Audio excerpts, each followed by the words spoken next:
Steiner talked about how Christ sort of stood in the middle of Lucifer and Ahriman, who are these sort of two distortions of the human spirit. They're not like evil in the cartoon sense, but they're sort of necessary for human development.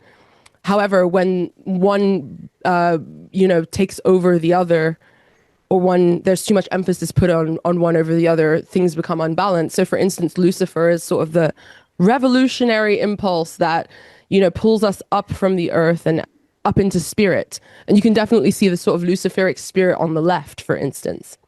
And the danger of the Luciferic spirit when it's out of balance is that it can become narcissistic. It can become earth hating, body hating.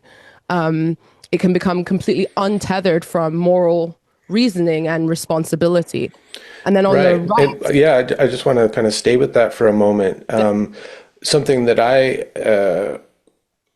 see on the left is this ascent into abstraction.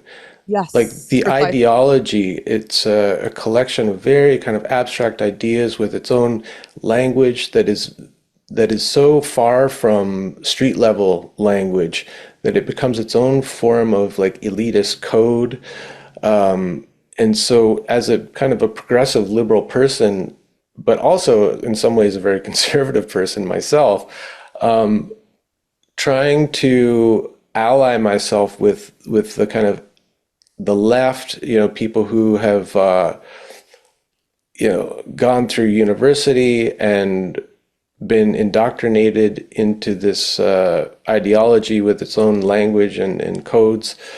I found it very removed from material reality and like the class struggle that's at the heart of my own critique of culture, coming from a working class background.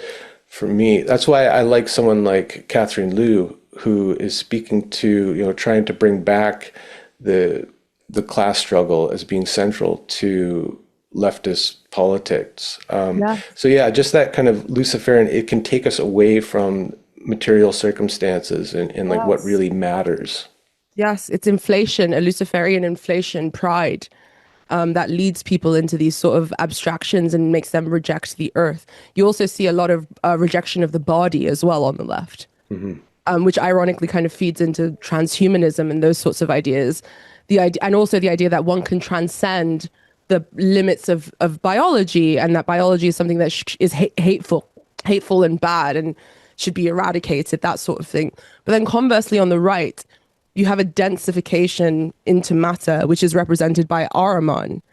Legalism, what's it called? Rigid sort of dogmatism, rigid social hierarchies, rigid materialism, things like racial ideologies as well, which don't look at the soul of a person, but try to quantify them on a sort of racial hierarchy. This is incredibly Ahrimanic thinking. So both of these nodes of the political spectrum are essentially possessed because they fail to hold the center. There is a benefit to abstract thinking at times. There's also a benefit to being rooted in the material. And the point of the rational actor, the anthropos, the human being, not the egregore or the demon, is to find a reconciliation, a balance that works. And I feel like that center that W.B. Yeats was talking about has completely gone out of whack. And there aren't enough people attempting to hold that center. All you see are people either falling into these rigid Ahrimanic ideologies that are densifying the worship of matter, the worship of materiality, or they've flown off into sort of Luciferian abstraction. And it's very, very dangerous, very incredibly dangerous. And that's why I think the image of Christ is so important in this current era. Because he was both divine and material. He was God on earth, but he also went through very human suffering, some of the worst kind of human suffering. So he had to hold the tension between the spiritual and the material. And that was really what made him divine. And that was why his divinity was recognized. So yeah, I think that's really the crux.